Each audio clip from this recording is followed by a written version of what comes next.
Cheers. I don't normally start my videos with a glass of wine, I know, but I thought I'd try something new. It is currently Wednesday evening and I am about to make dinner, and the focus of my dinner is the broad bean. And I've heard a lot of people just don't love broad beans. Even people who are real foodies, like really fantastic cooks and everything, are just not that keen, and I can't see it myself. I just think they're wonderful. So I thought, since I'm making them tonight, I might just make them with you.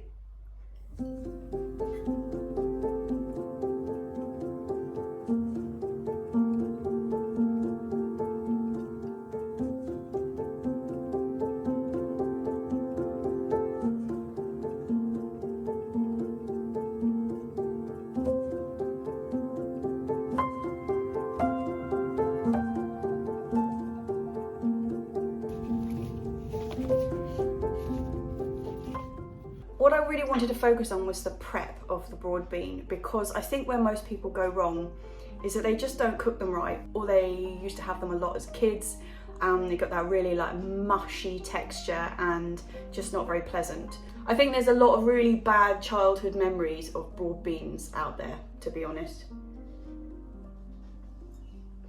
And I am out to persuade you that broad beans are wonderful. That's my mission. So I'm going to double pod the broad beans. I'm going to double pod the broad beans because I always double pod broad beans. Turns out that double podding broad beans is quite a difficult thing to say, sorry.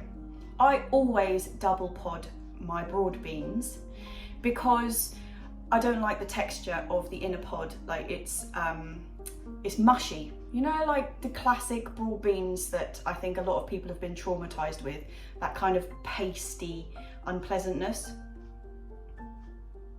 That is all wrong. Broad beans should be considered in the same realm as peas. They are beautifully sweet and gorgeous and vibrant and wonderful, and they've just had a really bad rap. And I think we should rectify that.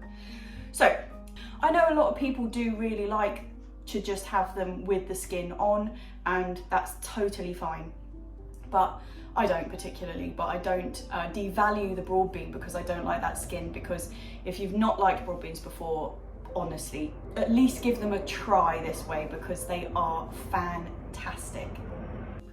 So something extra good to bear in mind about double podding broad beans is it doesn't matter how gnarly they look and how black fly infested they've become, you can always rectify the situation and they're always just as good to eat. I mean, have a look at this one.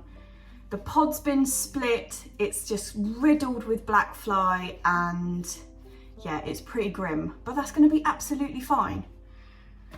This is really simple, and the thing about it is that I think broad beans should be treated like fresh peas, podded peas, and they're often not. So I'm out to change your mind.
So these absolute beauties, I'm just going to stick them in a pan with cold water and bring it to the boil.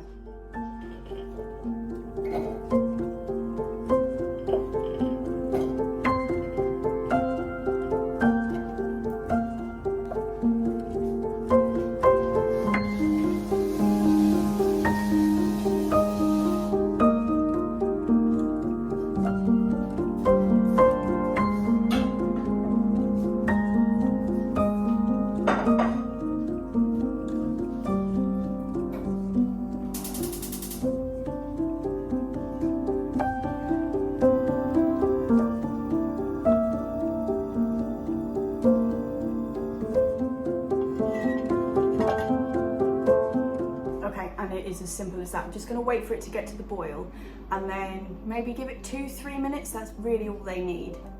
That's just enough time to refill my glass. Mum, do you want another glass of wine?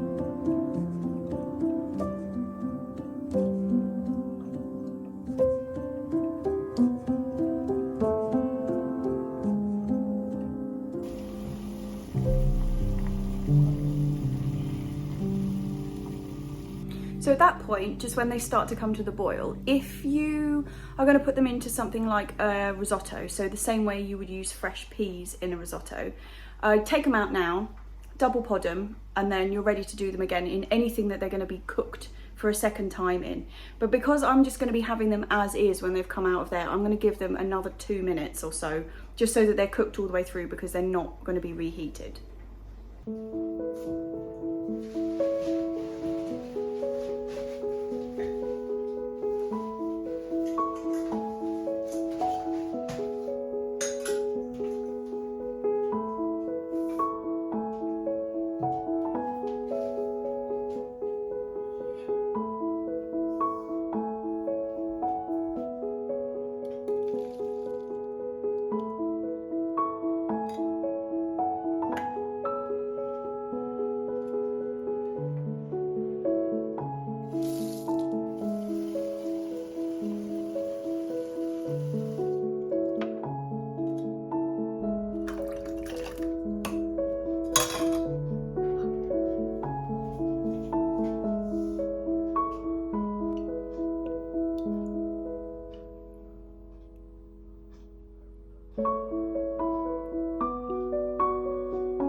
Okay, so once they are cool, this is the bit.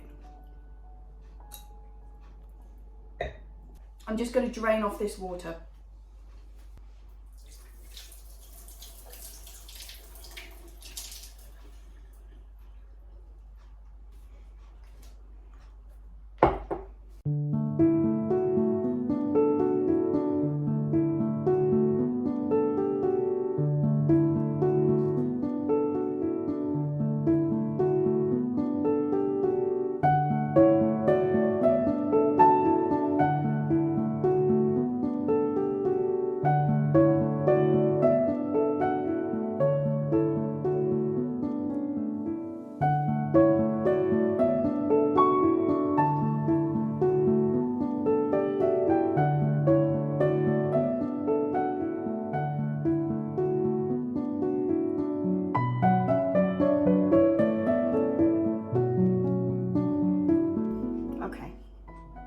So that beautiful, vibrant, bright green, that's why you grow broad beans. So then you can put them in the fridge just like that. The thing is that they do go a bit grey if you leave them too long. So I'm going to use these fresh as they are. And I'm not going to recook them, and I'm not going to put them in anything else. They're just going to be on their own with a bit of salt and olive oil and garlic and on a piece of toast. And I challenge you to find something more fantastic.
So that garlic that I used, there was quite a lot of garlic in there, but the garlic I was using is really, really mild. If you've got really strong garlic, kind of tone it down a bit, because the broad beans are quite a subtle flavour. So you don't want to kind of like overpower them. But yeah, so that is just like, broad beans done like that is just a pure joy. And that noise you can hear is a trampoline, by the way. But yeah, feta, no feta, whatever. If you just put mint on it, finely chopped mint straight in there, just beautiful. Basically just treat them a bit like you would beautiful fresh peas, and you're winning. Really, really, really good. Well, that was a bit of a different format video, but let me know if you thought that was an acceptable Thursday offering. What I'm planning is that Thursdays are going to be a bit of a mix between plot tours, specific gardening videos, like if I'm doing something that's like could be filmed and be a whole video on its own, I'll do that, a bit like the strawberry cage or the polytunnel or something like that. And I'm just going to try and throw in some recipes, seasonal stuff. It's all going to be homegrown, not just like random stuff. Going to balance it out between people who just want to see the gardening and the people who are also interested in recipes. I'm going to try and, you know, separate them out a little bit for people's interests. That's what I'm planning to do. Anyway, I need to go and refill my glass, but I'm going to say cheers, and I will see you on Tuesday for a gardening vlog as usual.